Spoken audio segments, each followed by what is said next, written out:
SIP stoppage ratio 41% था। मतलब 2021 में अगर 100 एसआईपी खुली है तो उसमें से 41 उस साल बंद हुई है। मतलब इस दौरान अगर 100 एसआईपी चालू हुई है तो उस महीने उस दौरान 100-150 एसआईपी बंद भी हुई है। और सबसे हैरान वाली बात कि सबसे ज्यादा जो एसआईपी बंद हुई है, इन्वेस्टमेंट बंद हुआ है, वो डायरेक्ट का हुआ है, जो कि खुद ही डॉक्टर बनते थे।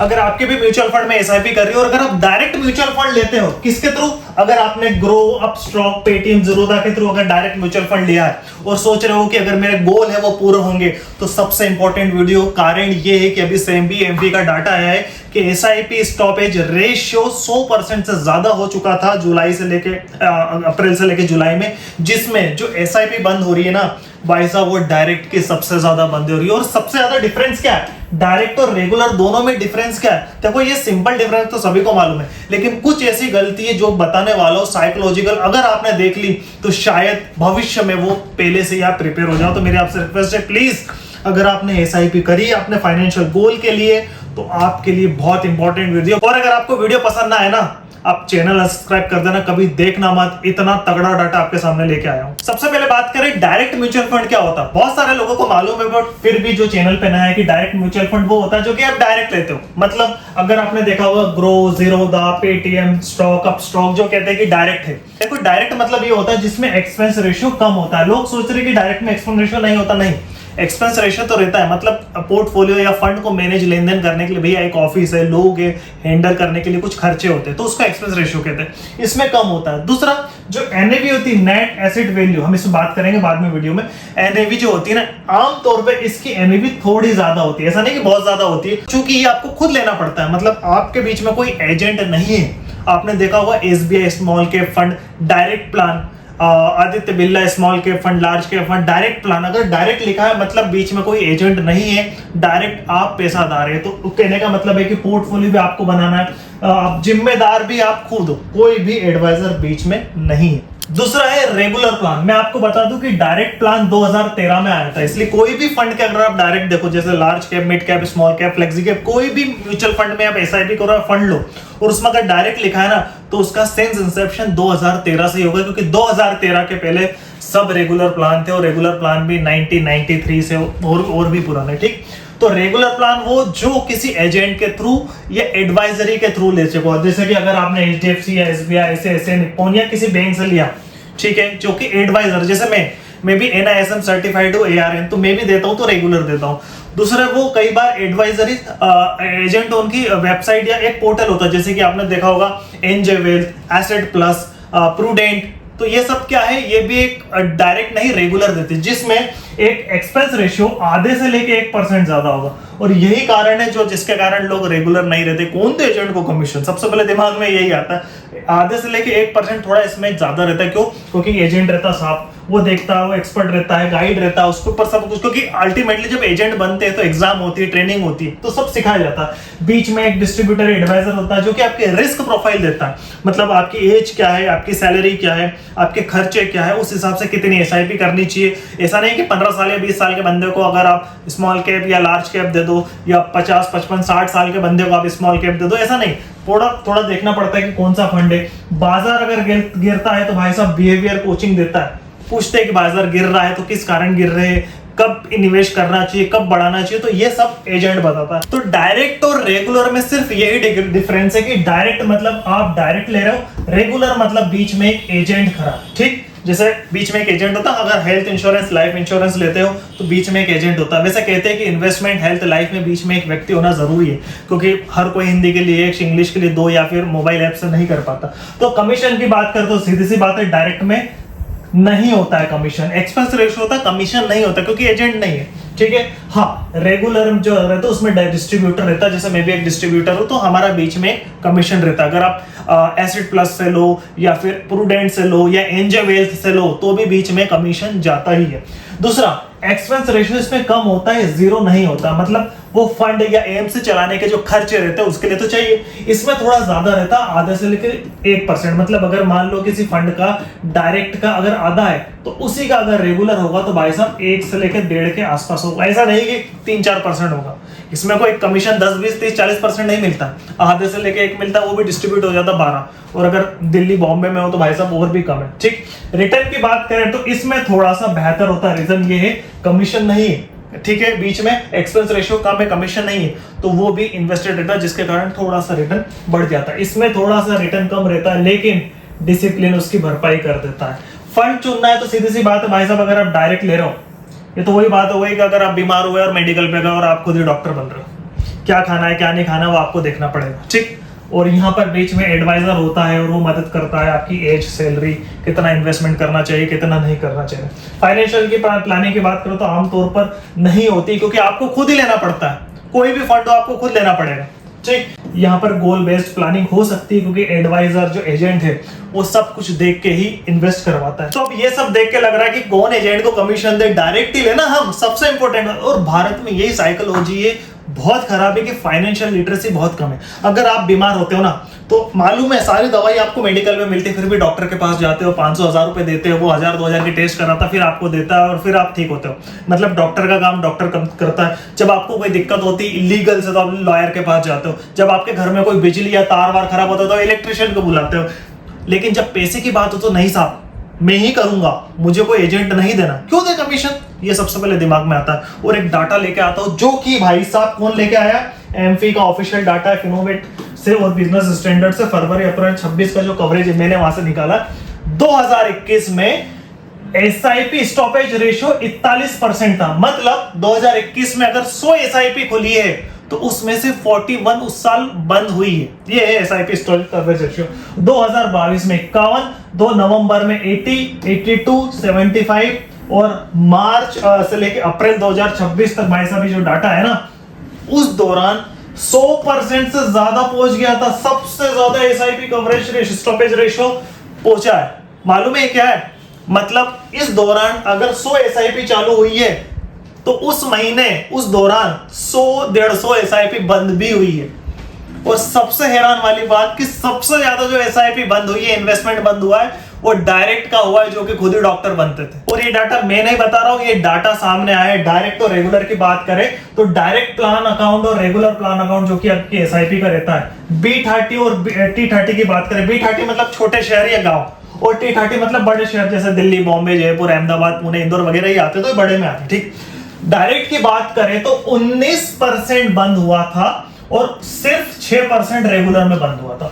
और वहीं T30 बड़ी की बात करें तो भाई साहब 21% बंद हुए थे और यहां पर 9% बंद हुआ था। मतलब डायरेक्ट और प्लान और रेगुलर प्लान के बीच में 2.5 गुना से ज्यादा जो डायरेक्ट प्लान है ना वो बंद हुए थे। मतलब अगर 100 एसआईपी बंद हुई है रेगुलर की, तो डायरेक्ट जो खुद ऑनलाइन पेटीएम स्टॉक से लिए ना 260 बंद हुई है। तो ऐसा क्या कारण है जिसके कारण डायरेक्ट फंड की जो एसआईपी वो बंद हो रही है? अगर ये आपने 7 से 8 कारण देख लेना तो हो सकता है कि आपके भविष्य की एसआईपी बंद ना हो। और अगर आप एसआईपी चालू कर रहे हो, चल रहे हो, तो मेरी आपसे रिक्वेस्ट है ये साइकोलॉजी समझना बहुत जरूरी है। सबसे पहला कारण है भाई साहब ऑनलाइन इन्वेस्टमेंट बहुत आसान हो गई। ये बहुत अच्छी बात है, लेकिन जिसके अगर इसके बेनिफिट है तो भाई साहब इसके साइड इफेक्ट भी। ऑनलाइन कैसे? आपने पेटीएम, ईटी मनी, इंडी, ज़ीरोधा से अगर आपने खोला है, आजकल तो सब ग्रो वगैरह भी हो गए, ऐप डाउनलोड करी, ठीक है, 5 मिनट में एसआईपी चालू, यूपीआई मैंडेट, समस्या वहीं से शुरू हो जाती। रीजन बता दो क्या? एक व्यक्ति भैया सैलरी 30,000 रुपए, कोई खर्चा नहीं, कोई प्लानिंग नहीं, फाइनेंशियल लिटरेसी 0, 15,000 की एसआईपी कर दी बिना कुछ सोचे। ठीक है, क्या हुआ? 4-6 महीने बाद स्कूल की fees, medical expense, bike, EMI, SIP पूरी बंद, पूरी बंद। बोले बाद में करेंगे, अभी खर्चे निपटाएं। क्योंकि 30,000 सैलरी है, 15,000 की, तो वो एसआईपी कर देता। 30,000 सैलरी, 10,000 की एसआईपी। भैया अगर आप 50%, 40%, 30% अगर आप इन्वेस्टमेंट ही कर रहे हो, हाँ अगर आपकी फाइनेंशियल कंडीशन अच्छी, फैमिली की, घर वाले कुछ नहीं कर रहे, 30,000 आपके पूरे हाथ में आ रहे तो अलग बात है। और अगर आपके पास 30,000 में पूरे खर्चे ही आपके हैं तो फिर एसआईपी बंद हो जाती है। मेरे क्लाइंट्स करीबन 2 से 2,500 क्लाइंट्स, उसमें से एक क्लाइंट ऐसा जो कि मतलब घर के पास में रहता है, उसकी मैंने एसआईपी चालू करी थी, अच्छी चल रही थी, उसको गोवा घूमने जाना था, उसने पैसा निकाल लिया और कहा कि कोई बड़ी बात नहीं है, 60-70 हजार रुपए मैं 1-2 सैलरी में भर दूंगा। इतिहास से 5 साल हो गए उसने भरी नहीं। और यही है एसआईपी का असली कारण। जब हाथ में सुविधा रहती है चालू करने की, तो बंद करने की भी सुविधा उसी तरीके से रहती है। और यही कारण है कि जो डायरेक्ट म्यूचुअल फंड है ना, उसमें एक सबसे बड़ा कारण ये है ऑनलाइन सुविधा। अच्छी तो है सही, लेकिन उसके बुरे परिणाम भी आपके सामने। क्या आपकी एसआईपी इस कारण तो नहीं बंद हुई थी? दूसरा सबसे बड़ा कारण है जो कि आजकल चल रहा है, वो है भैया फाइनेंशियल गोल तय नहीं होता है। कुछ भी कर लिए, बस चल रही है एसआईपी, 10,000 की सैलरी, 500 की चल रही। मैंने देखा 1-1 लाख रुपए सैलरी मिले लोगों के, लेकिन 2-2, 3-3 हजार की एसआईपी। कोई गोल ही नहीं, कुछ भी नहीं, बस चला रहे एसआईपी। और आजकल तो ट्रेंड चल रहा है, पिछले 2 साल, 5 साल, 10 साल का रिटर्न देख लिया तो भैया स्मॉल कैप ले लेता हूँ। सब स्मॉल कैप ले रहे हैं, मैं भी ले लेता हूँ। क्यों? क्योंकि स्मॉल कैप की रिस्क रिवॉर्ड नहीं मालूम, सिर्फ उन्होंने पास्ट का रिटर्न दिया कि 20 दिया, 25 दिया, XYZ रिटर्न दिया। पास्ट रिटर्न देख के भाई साहब स्मॉल कैप में बहुत ज्यादा पैसा लग रहा है, जो कि बहुत गलत है। लेकिन उसको मालूम ही नहीं है कि भाई साहब किस लिए चाहिए, किससे साल बाद चाहिए, रिस्क क्या है, इमरजेंसी फंड है या नहीं, कुछ भी नहीं। सिर्फ ले लिया और साल, 2 साल, 6 महीने में एसआईपी बंद। क्योंकि जब स्मॉल कैप गिनता है ना साहब, तो बहुत तेजी से गिरता है। मैं आपको एक रियलिस्टिक एग्जांपल बताता हूँ इससे। ये कोविड की बात है, कई वीडियो में भी दिया है मैंने। एक व्यक्ति जिन्होंने वीआरएस लिया था, वॉलंटियर रिटायरमेंट वगैरह प्लान उन्होंने लिया था, वीआर प्लान लिया था उन्होंने, तो वो शायद 45 के एज के थे, ठीक है। और कोविड के पहले स्मॉल कैप का बहुत अच्छा रिटर्न था। कुछ फंड ऐसे थे उस टाइम जो कि 30-30% सालाना रिटर्न दे रहे थे पिछले 3-4 साल का। तो अब सबको डॉक्टर बनना है, कौन एडवाइजर को सलाह दे? हम ही एडवाइजर है, ठीक है। जब पैसे की बात आती है तो भाई साहब हम कोई एडवाइजर नहीं। इंडिया की सबसे बुरी हालत यही है, क्योंकि बाहर तो फिर भी हर चीज के कोई एडवाइस लेता है। तो उन्होंने क्या करा, शायद उनको पैसा 65 से लेकर 70 लाख के आसपास उनका कुछ फंड आया था, वीआरएस लिया था उन्होंने, तो वॉलंटियर रिटायरमेंट लिया था। और कोविड के पहले का समय था, शायद 4 या 6 महीने पहले। और उन्होंने सोचा कि भैया स्मॉल कैप इतना रिटर्न दे रहा है, तो एक काम करता हूँ, मेरा 60-65 लाख उसमें लगा देता हूँ। 60-65 लाख हो सकता है साल 2 साल में 1.5-2 करोड़ बन जाए। ये सोच के उन्होंने इन्वेस्ट करा। भाई साहब कोविड आ गया, वो 65-70 लाख सीधे गिर के 30-32 लाख आ गए। कितने?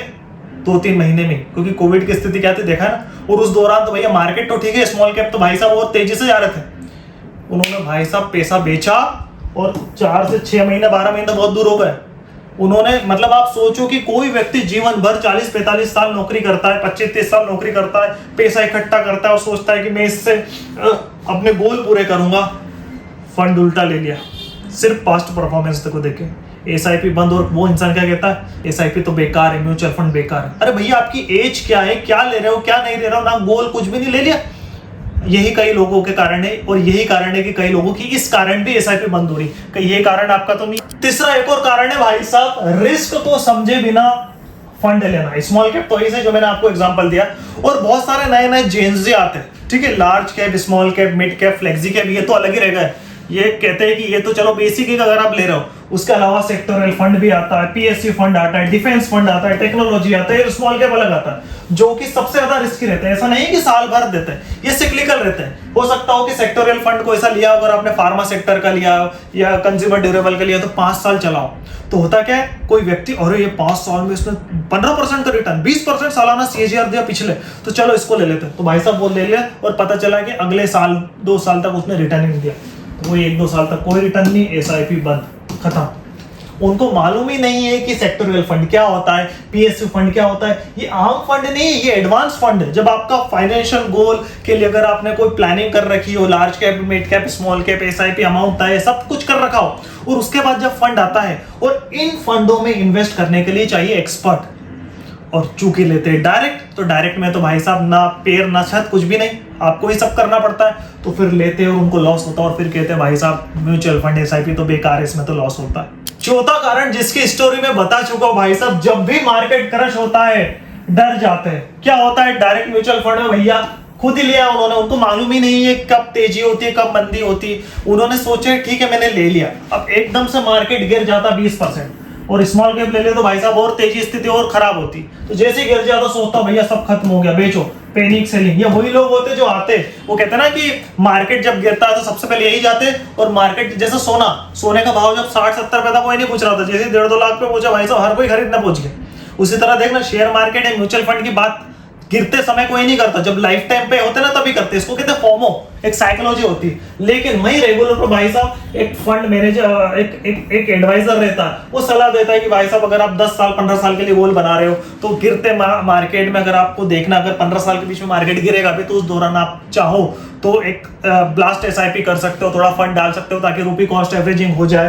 तो ये काम रहता है एजेंट का, ये काम रहता है एडवाइजर को, और डिसिप्लिन संभालते हैं कि भैया आप बेफिक्र रहो, ठीक है। मेरे जितने भी एसआईपी है मुश्किल से 1 या 2% ही बंद होती है, वो भी कभी इमरजेंसी आती है तो, वरना गिरने मार्केट में तो हमारा तो ग्रुप बना है, जब भी मार्केट गिरता है क्योंकि मैं एजेंट हूँ, मेरे क्लाइंट है तो ग्रुप है तो उनको मैं मैसेज कर देता हूँ इस दौरान के बीच में अगर कोई फंड डालना चाहता है लंबे समय के लिए तो डाल सकता है, क्योंकि मेरा ग्रुप है, मैं भी एजेंट हूँ तो मैं उनको सलाह देता हूँ। लेकिन जो डायरेक्ट ले रहे वो तो बिना हाथ पैर के ले रहे, तो यही कारण है कि एसआईपी ली, इन्वेस्टमेंट करा, मार्केट अगर गिर गया बाहर। पांचवा सबसे बड़ा कारण, और मेरे को लगता है अगर कोई व्यक्ति समझ लेना तो शायद उसके फाइनेंशियल फ्रीडम या फाइनेंशियल लिटरेसी के या फाइनेंशियल प्लानिंग के गोल पूरे हो ही सकते हैं, वो है बिहेवियर कोचिंग, जो कि भारत में शून्य के बराबर ही मुझे लगता है, ठीक। जो डीआईवाई इन्वेस्टर होता है भाई साहब, मार्केट गिर गया लॉस तो बेच देंगे, मार्केट बढ़ गया तो भाई साहब बेच देंगे, ग्रीडी, ओवर कॉन्फिडेंस हर चीज में रहता है, जिसके कारण एसआईपी उनकी पूरी नहीं हो पाती है। और वहीं जब फाइनेंशियल एडवाइजर, जब आप रेगुलर लेते हैं किसी फंड एडवाइजर से या फंड मैनेजर से या फिर एजेंट से आप लेते हो तो भाई साहब वो पैनिक सेलिंग से बचाता है, फोमो से बचाता है, ग्रीड, ओवर कॉन्फिडेंस सब बचाता है। और यही कारण है कि डिसिप्लिन के साथ पेशेंस, कंसिस्टेंसी, कंपाउंडिंग और वेल्थ क्रिएशन का फॉर्मूला बनता है। और यही कारण है कि जो डाटा आया है रेगुलर वालों की एसआईपी कम बंद हो रही है, उनकी ज्यादा बंद हो रही है जो डायरेक्ट ले रही है। क्यों? क्योंकि हर किसी को खुद ही इन्वेस्टर, डॉक्टर सभी बनना है, एक्सपर्ट ही बनना है पैसे के मामले में। सिक्स्थ सबसे बड़ा कारण है भाई साहब एसेट एलोकेशन। कोई मालूम ही नहीं एसेट क्या होता है, कितना होता है, बस स्मॉल कैप ले लिया, लार्ज कैप ले लिया। 50 साल का बंदा भी भाई साहब स्मॉल कैप ले रहा है, रिटायरमेंट वाला भी स्मॉल कैप ले रहा है। एक बंदा जो 20 साल का है, 15 साल का, जो फाइनेंशियल फ्रीडम के लिए कर रहा है, वो ईटीएफ लेके बैठा है लार्ज कैप, या लार्ज कैप फंड लेके बैठा है। अरे आपने क्या सोच के लिए क्या लिया? कोई फाइनेंशियल प्लानिंग नहीं। यही कारण है कि भाई साहब मैंने आपको एग्जांपल दिया ना एक व्यक्ति का, वो कोविड में वही स्मॉल कैप में 100% पैसा लगा दिया। क्यों? पास्ट का रिटर्न देखा, मार्केट गिर गया, 35-40% लॉस, घबरा गया, एसआईपी बंद। कुछ मतलब नहीं। जब आप एडवाइजर से सलाह लेते हो तो भाई साहब पोर्टफोलियो बनाता, कितना लार्ज कैप है, कितना फ्लेक्स है, कितना हाइब्रिड, कितना डेप, उस हिसाब से एसेट एलोकेशन करते हैं और वहां पर एक कंसिस्टेंसी बनती है, डिसिप्लिन बनता है, जिसके कारण ये सब चीज होती है और फाइनेंशियल फ्रीडम की जर्नी में एक स्टेप आगे पहुंचते हैं। सातवां कारण है जो कि मेरे को लगता है 10 में से 5 लोगों के पास होता ही नहीं, वो इमरजेंसी फंड। मैं कहता हूं जब भी आप एसआईपी चालू करो, इन्वेस्टमेंट चालू करो, तो कुछ इमरजेंसी फंड होना चाहिए। अगर आपकी सैलरी 10 लाख रुपए है तो 5 लाख का होना चाहिए। अगर आपकी सैलरी 5 लाख है तो 2.5 लाख का होना चाहिए। चाहे आप लिक्विड में रखो या एफडी में रखो या कहीं भी ऐसी जगह रखो, खुदा ना खास्ता का अगर कुछ प्रॉब्लम हो जाए तो करीबन हमारी एसआईपी या घर के खर्चे या लाइबिलिटीज डिस्टर्ब ना हो। होता है कई बार कि इमरजेंसी फंड होता नहीं, ठीक है, एसआईपी चल रही है, ये मैंने देखा है। लोन चल रहा है या हेल्थ इंश्योरेंस, लाइफ इंश्योरेंस, मैं तो कहता हूं हेल्थ लाइफ इंश्योरेंस भी एक तरह की इमरजेंसी है, भविष्य के पैसे को बचाती है, ठीक है। मेडिकल खर्चे आ गए, एसआईपी बंद कर दी, जॉब चली गई, एसआईपी बंद कर दी, घर का काम है, एसआईपी बंद कर दी, गाड़ी का काम है, एसआईपी बंद कर दी। तो यही होते हैं भाई साहब डीआईवाई इन्वेस्टर जो कि डायरेक्ट लेते हैं। सबसे पहला जो उनका एटीएम रहता है ना, वो म्यूचुअल फंड रहता है, क्यों? इमरजेंसी फंड रखा ही नहीं, तो यही सबसे बड़ी दिक्कत आती है। और एक फाइनेंशियल जो एडवाइजर देता, जो कि रेगुलर देता, सबसे पहले इमरजेंसी करता है कि भैया अगर आप एसआईपी चल रही है आपकी तो आपके कुछ डिस्टर्बेंस नहीं हो, पीस ऑफ माइंड रहे, फाइनेंशियल सिक्योरिटी, एसआईपी आपकी जारी रहे, गोल पूरे रहे। ऐसा नहीं कि अगर आपके पास 50,000 रुपए महीना और अगर आप 20,000 की एसआईपी चालू करते, जैसे मेरे पास आते कि मैं पूछता हूँ सैलरी कितनी है आपकी, तो कहते हैं सर 30,000 रुपए है, बट मैं 10,000 कर सकता हूँ। मैंने तू 10 की मत कर, तू 10 की मत कर, तू 2 की कर, तू 3 की कर, बचे हो जो 3,000-4,000 6,000 है ना, वो लिक्विड फंड में डाल दे, ये एसआईपी उसमें कर दे। बोले सर मैं कर सकता हूँ। मैंने बोला नहीं, साल भर कर सकता है, 6 महीने कर सकता है, 2 साल कर सकता है, खर्चे बढ़ाएंगे ना फिर एसआईपी टूट जाएगी। तो यही होता है, कहते हैं अच्छा हो सर आपने मेरा लिक्विड में कटवा दिया तो मेरा उसका पैसा, मेरी एसआईपी ब्रेक नहीं हुई, बल्कि जो लिक्विड में मैंने महीने के 4-5 हज़ार डालता था उससे मेरा खर्चा पूरा हो गया। तो कई बार ये होता है, ये फाइनेंशियल प्लानिंग डिसिप्लिन होती जो कि डायरेक्ट में नहीं होता, कोई व्यक्ति चाहिए। 8वां सबसे बड़ा कारण है और मेरे को लगता है यही कारण है कि जिसके कारण लोग रेगुलर नहीं देते, कमीशन। भाई साहब कमीशन बच जाएगा, कौन देगा एजेंट को कमीशन? लोग क्या सोचते हैं मालूम है, ½ अगर मार्जिन अगर जोड़े, जैसे मान लो कि 1% एक्सपेंस रेशियो और रेगुलर ले तो 1.5 होगा, तो लोग क्या बोलते हैं मालूम है, ये ½ लंबे कंपाउंडिंग में 2 लाख, 5 लाख, 10 लाख हो सकते हैं। ये 5 लाख 10 लाख बचाने के चक्कर में पूरे फाइनेंशियल प्लान की ऐसी तैसी कर देते। क्या होता है मालूम है, कौन कमीशन देगा, इसलिए फाइनेंशियल प्लानिंग पूरी चली गई। फाइनेंशियल प्लानिंग मतलब गलत फैसला, जल्दी एसआईपी बंद, लॉस में निवेश, कोई आधार नहीं, कोई पूछताछ नहीं। तो होता क्या है, लाख 2 लाख 5 लाख बचाने के चक्कर में भविष्य में अगर 10 15 20 25 अगर बनने की संभावना होगी ना, वो भी नहीं बन पाते। तो इधर से भी जाते और इधर से भी जाते। और एक बीच में फंड एडवाइजर होता है ना, उसका काम रहता है साहब, वो प्रॉपर प्लानिंग करता है, एसेट एलोकेशन करता है, रिस्क मैनेजमेंट करता है, बिहेवियर कोचिंग करता है, लॉन्ग टर्म, जिसके कारण फाइनेंशियल फ्रीडम या प्लानिंग गोल पूरे होने की संभावना होती है। यही कारण तो है। आप बोलो कि मैं डॉक्टर के पास जाऊं और उसको फीस भी नहीं दूं, ऐसा कैसे हो सकता? इलेक्ट्रिशियन उसका काम कर रहा है, डॉक्टर उसका काम कर रहा है, लॉयर उसका काम कर रहा है, सब फाइनेंशियल एडवाइजर उसका काम कर रहा है। सब आपको दूसरे से करवाना है, लेकिन जब पैसे की बात हुई तो मैं ही भरूंगा, मैं ही करूंगा, मेरे को बाहर देना ही नहीं। क्यों नहीं देना? अगर आपको आधा % 1% देने से मैं कहता हूं, अगर आप मेरे तो ऐसे क्लाइंट है जो कि कहते हैं मेरे पास 1 करोड़ का फंड है, आप मेरे को सलाह देते हो, मैं कहता हूं नहीं, मेरी फीस है, मेरा कमीशन है, मिलूंगा। अरे सर, मैंने बोला आप 1 करोड़ की बात कर रहे हैं, क्या आप छोटा सा मुश्किल से 500,000 का अगर मान लो कोई कंसल्टेंसी फीस है, अगर आप वहां कहीं नहीं दे पा रहे हो तो किस तरह की फाइनेंशियल प्लानिंग होगी? फ्री में हर चीज नहीं मिलती साहब, थोड़ा बहुत आपको देना पड़ेगा पैसा। देखो एक आपको बात कह दूं, फ्री का ज्ञान की कोई इज्जत नहीं करता। जब आप पैसे दोगे तब आपको एक प्रॉपर गाइडेंस मिलेगी। फ्री में कमेंट में आपको सब मिल जाएगा, दुनियादारी मिल जाएगी और आप फाइनेंशियल फ्री हो जाओगे, आपकी लाइफ बन जाएगी, ऐसा कुछ नहीं हो सकता। डॉक्टर के पास जाओगे, डॉक्टर उसकी फीस लेगा, इंजीनियर के पास जाओगे उसकी फीस लेगा, लॉयर के पास जाओगे उसकी फीस लेगा, फाइनेंशियल कंसल्टेंसी के पास, कंसल्टेंट के पास जाओगे वो उसकी फीस लेगा। आप सोचो कि सब जगह फीस दूं, वहां नहीं दूं और मेरा जीवन मस्त हो जाए, तो ऐसा नहीं हो सकता। आपको कहीं ना कहीं थोड़ा जो अगर आपको पे है वो करना ही पड़ेगा। और वो पे से ऐसा नहीं कि उसका काम है, उसका घर उससे चलता है। डॉक्टर का घर डॉक्टर कंसल्टेंसी से चलता है, इंजीनियर का काम उससे चलता है, एजेंट का काम इससे चलता है। तो सबके काम बंधे हुए साहब। देखिए अब सबसे इंपॉर्टेंट बात, मैं इस वीडियो के माध्यम से ये नहीं बताना चाहता था कि डायरेक्ट खराब है या रेगुलर अच्छा है, या रेगुलर खराब है डायरेक्ट अच्छा, नहीं। ये डिपेंड करता है कि आपकी कंडीशन क्या है। देखो अगर आप समझदार हो, पढ़े लिखे हो, आपके घर में सब समझदार है, आप फाइनेंशियल प्लानिंग लिटरेसी जानते हो, कब लार्ज कैप लेना है, कब स्मॉल कैप लेना है, कब मिड कैप लेना है, मार्केट कब बने तो कितना अमाउंट स्विच करना, कब लिक्विड में डालना है, इमरजेंसी फंड होना है। अगर आपको फंड के बारे में सब मालूम है, सब समझते हो, और अगर आपके फैमिली भी समझते हैं, तो डेफिनेटली आप समझदार है, तो आप डायरेक्ट ले सकते हैं।